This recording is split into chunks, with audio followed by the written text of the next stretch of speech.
संत का स्वभाव क्या है?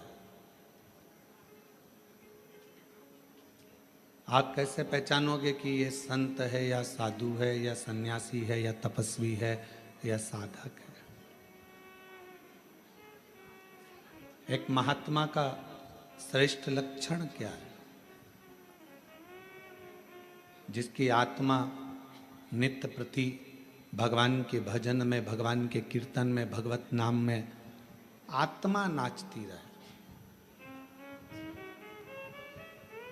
ये इंद्रियां भले नाचे ना नाचे, हाथ अपने घूम रहे हैं ना घूम रहे हैं, पांव हमारे घूम रहे हैं ना घूम रहे हैं, हमारे नेत्र घूम रहे हैं ना घूम रहे हैं, हमारी जिह्वा घूम रही है ना घूम रही है, उससे मूल नहीं है। जिसकी आत्मा अंदर से नाचने लगे, आत्मा भगवान की अविरल भक्ति में झूमने लगे, आत्मा भगवान शंकर की अविरल भक्ति में रमने लगे, समझ लेना वही जगत में महात्मा है और वही महात्मा का सबसे बड़ा लक्षण है। भीतर से आत्मा संतुष्ट नहीं।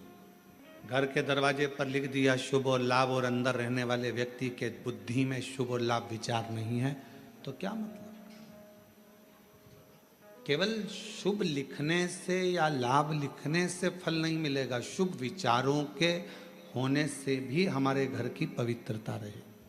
हमारे मन की पवित्रता को शुभ विचारों से ही श्रेष्ठ किया जा सकता है। कोई लाभ अगर आपको जिंदगी में लेना है तो पहले विचारों को शुभ करना पड़ेगा, विचारों को शुद्ध करना पड़ेगा। जब हमारे विचार, हमारी बुद्धि, हमारा चित्त ये श्रेष्ठ हो जाएगा, अच्छा हो जाएगा, तो फिर मेरा देव अधिदेव महादेव भी आपको कदम से कदम मिलाकर साथ देने के लिए तैयार खड़ा रहेगा। हमारे विचार शुद्ध नहीं है, हम अपने विचारों से, और बहुत याद रखना, तुम्हारी सूरत, तुम्हारा चेहरा, तुम्हारा रूप, तुम्हारा रंग, तुम्हारा मकान, तुम्हारी गाड़ी, तुम्हारा बंगला, ये सब केवल पृथ्वी तक है। उस परमात्मा के दरवाजे पर ना तुम्हारा गाड़ी है, ना तुम्हारा बंगला है, ना तुम्हारा रूप है, ना तुम्हारा रंग है, ना तुम्हारा कोई स्वरूप है। जैसे बाहर आवाज बढ़ा दो।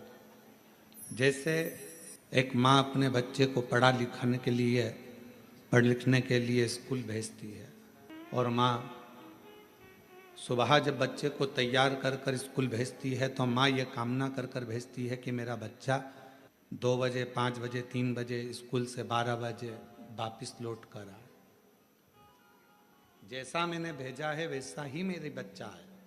जगत में कोई माँ ऐसी है जो अपने बच्चे को भेजती हो और मन में सोचती हो कि यह वापिस ना आए?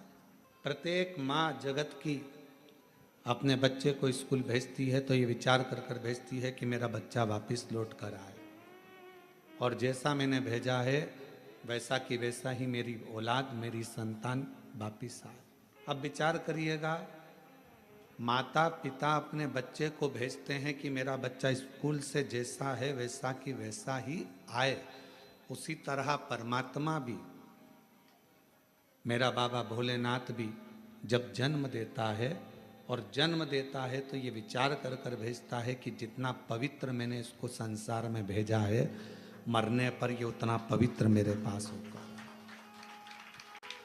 जितना पवित्र मैं इसको भेज रहा हूं, निर्मल मन से, हृदय से, चित्त से, अपने निर्मल स्वभाव से। एक बच्चा जब जन्म लेता है, एक बच्चा जब जन्म लेता है तो उसका स्वभाव कोई कपटी नहीं होता। एक बच्चा जब जन्म लेता है तो उसका स्वभाव कभी बेकार नहीं होता। एक बच्चा जब जन्म लेता है तो उसका स्वभाव कपटी नहीं होता, बेकार नहीं होता, वो छल करना नहीं जानता। बस जैसे परमात्मा ने एक बच्चे को जन्म दिया, उसका मन एकदम साफ है, शुद्ध है, उसके मन में कोई भेद नहीं है, उसके मन में कोई कपट नहीं है, उसके मन में कोई बेईमानी नहीं है, छल नहीं है। भगवान भी चाहता है जैसा मैंने तुझे भेजा स्कूल वैसा कि वैसा ही लौट कर आना, जैसा मैंने तुझे भेजा संसार में वैसा ही लौट कर मेरे पास आना, जैसा मैंने भेजा है। एक अविरल भक्ति के साथ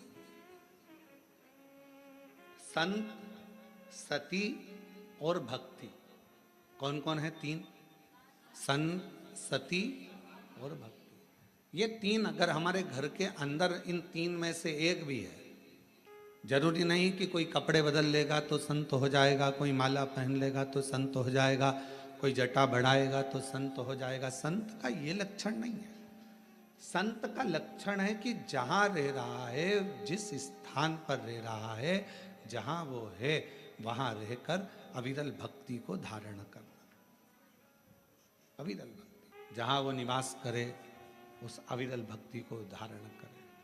संत का लक्षण है संसार की बातों से, संसार की मोह माया से, संसार के सारी दुनिया के संसार के सुख से, भोग से दूर है वो संत। एक पतिव्रता धर्म का पालन करने वाली एक स्त्री, एक नारी अपने घर में रह रही है, परिवार का भरण पोषण में लगी है, बच्चों को पालने में लगी है। एक माँ ने एक प्रश्न किया, इन्हीं पत्रों में है, अभी आगे हम उसको पढ़ेंगे। वो प्रश्न में लिखती हैं कि मैं मंदिर तक नहीं जा पा रही हूँ क्योंकि घर में मेरे सास ससुर बीमार है।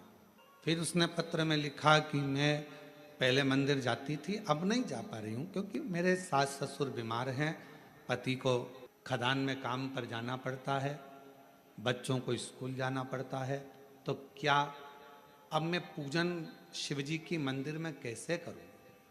तो मेरा उस बहन से, जिसने पत्र लिखा है, उस बहन से इतना ही कहूँगा कि आप मंदिर नहीं जा सकते, अपने सास ससुर की सेवा